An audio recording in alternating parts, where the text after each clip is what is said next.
সুপ্রিয় দর্শক, সত্যপক্ষের আজকের পর্বে আপনাদের সবাইকে স্বাগত জানাচ্ছি। আমি শেখ বুলবুল।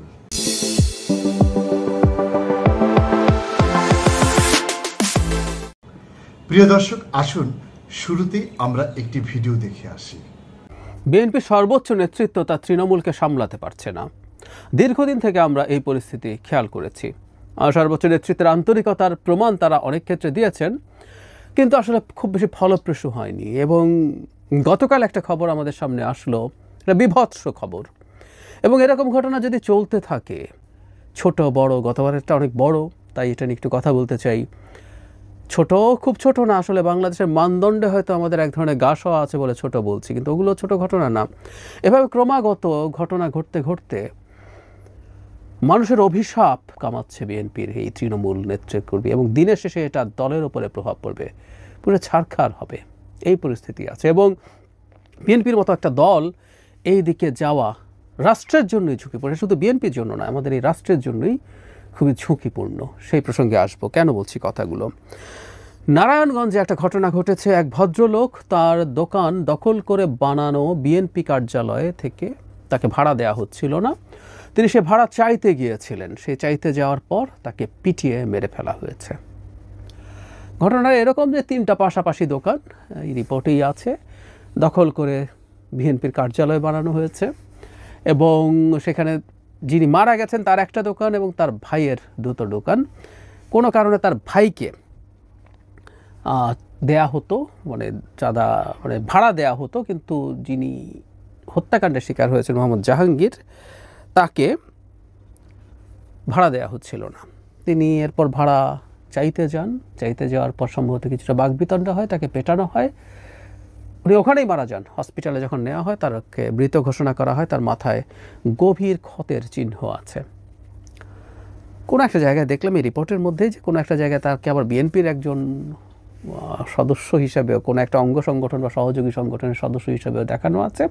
তার পরিবার আবার সেটা স্বীকার করছে না। ঘটনা যেটাই হোক না কেন, আরও তথ্য আছে এবং আমি ধারণা করি যে বিএনপির দিক থেকে হয়তো এগুলোও বলা হবে যে মূল হত্যাকাণ্ডে যিনি নেতৃত্ব দিয়েছেন তিনি এই মুহূর্তে কোনো পদে ছিলেন না, কিন্তু আরবিট্রারিলি এসে 3টা দোকান দখল করে বিএনপি কার্যালয় বানিয়ে ফেলা যায়। মজা, মগের মুল্লুক। শেখ হাসিনার সময় আমরা যেভাবে বলতাম, এটা মগের মুল্লুকের মতো মনে হবে আমাদের কাছে। এসে আমি টানিয়ে দিলাম। এবং এই রিপোর্টেই আছে, তারা এটা স্বীকারও করছেন যে তারা এখন এটা ছেড়ে দেওয়ার চিন্তা করছিলেন। তাদের বাবার তালুক তারা এসে দখল করেছে, আবার এখন মনে হচ্ছে দয়া করে ছেড়ে দেব, মানুষের দোকান দখল করে বানিয়ে ফেলাবো এবং ভাড়াও দেব না, এই রকম পরিস্থিতি আছে। আমি জানি আমাকে অনেকে আমার মন্তব্যে প্রচুর লেখেন যে বিএনপির চাঁদাবাজি নিয়ে আমি কথা বলি না কেন। আমি প্রচুর কথা বলি, আসলে আপনারা না জেনেই লেখেন এগুলো। প্রচুর প্রচুর প্রচুর ভিডিওতে, টকশোতে আমি এটা নিয়ে কথা বলেছি। কিন্তু আমি একটা জিনিস আবার এটাও মনে করি, খুব স্পষ্টভাবে মনে করি, বিএনপির যে লোয়ার টায়ারের লোকজন চাঁদাবাজি করছে, এটা এই মুহূর্তে বাংলাদেশের মেজর ক্রাইসিস না। সুতরাং এটা নিয়ে সকাল বিকাল যারা কথা বলেন তাদের সাথে সেই দলে আমি নই। বাংলাদেশে এই মুহূর্তের মেজর ক্রাইসিস হচ্ছে একটা ইলেকশন হওয়ার পরিস্থিতি তৈরি করা। প্রিয় দর্শক, আপনারা শুনলেন ডক্টর জাহেদ বিএনপি সম্পর্কে কী ধরনের স্ববিরোধী কথা বলছেন। তিনি প্রথমত বিএনপির যে দখলদারিত্ব সেটির নিন্দা করেছেন, তাদের যে হত্যাকাণ্ড সেটির নিন্দা করেছেন, চাঁদাবাজিরও নিন্দা করেছেন। তবে সেই চাঁদাবাজিকে অন্য অনেকের মতোই তিনি এদেশের জন্য কোনো বড় সমস্যা হিসেবে দেখছেন না। তিনি মনে করছেন এই চাঁদাবাজি এদেশের জন্য তেমন কোনো সংকট সৃষ্টি করবে না। অথচ আমরা জানি অর্থই অনর্থের মূল। এই চাঁদাবাজি এবং এই চাঁদাবাজি থেকে সৃষ্ট আর্থিক বিষয়গুলো নিয়েই কিন্তু এ ধরনের দখলদারিত্ব চলে। এই দখলদারিত্বের কারণে কিন্তু এ ধরনের প্রাণও অকালে জ্বলে যায়। তারপরও তিনি এগুলোকে খুব বড় করে দেখছেন না, তিনি বড় করে দেখছেন নির্বাচনকে। তার এ ধরনের বক্তব্যে আমরা খুব অবাক হয়েছি, কারণ বিএনপি এখন সরকারে নেই। তারা যে অপকর্মগুলো করছে, যে অন্যায়গুলো করছে, আইন প্রয়োগকারী সংস্থা কিন্তু তাদের বিরুদ্ধে কম হোক বেশি হোক ব্যবস্থা নিচ্ছে বা নেওয়ার চেষ্টা করছে। কিন্তু ডক্টর জাহেদ যে নির্বাচনের কথা বলছেন, সেই নির্বাচন অনুষ্ঠিত হওয়ার পর পরিস্থিতিটা কি দাঁড়াবে? এই বিএনপির কর্মীরা কি রাতারাতি সাধু হয়ে যাবে, নাকি এর উল্টোটা ঘটবে। তারা এখন যা করছে তা আরো ব্যাপক আকারে করবে এবং অত্যন্ত ব্যাপরোয়াভাবে করবে।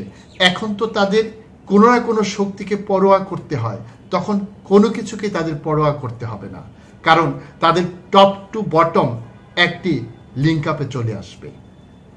নিচ থেকে যে চাঁদা আদায় হবে সেটি একেবারে উপরে চলে যাবে।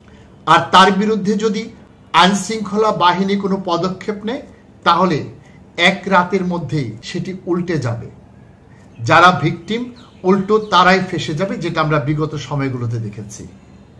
আর যারা অত্যাচার করবে, নিপীড়ন করবে, চাঁদাবাজি করবে, হত্যাকাণ্ড ঘটাবে, তারা বহাল তবিয়তে বুক ফুলিয়ে সমাজে ঘুরে বেড়াবে এবং তাদের ভয়ে সাধারণ মানুষরা আবারও চুপসে যাবে, যেমনটি আমরা দেখেছি বিগত বছরগুলোতে।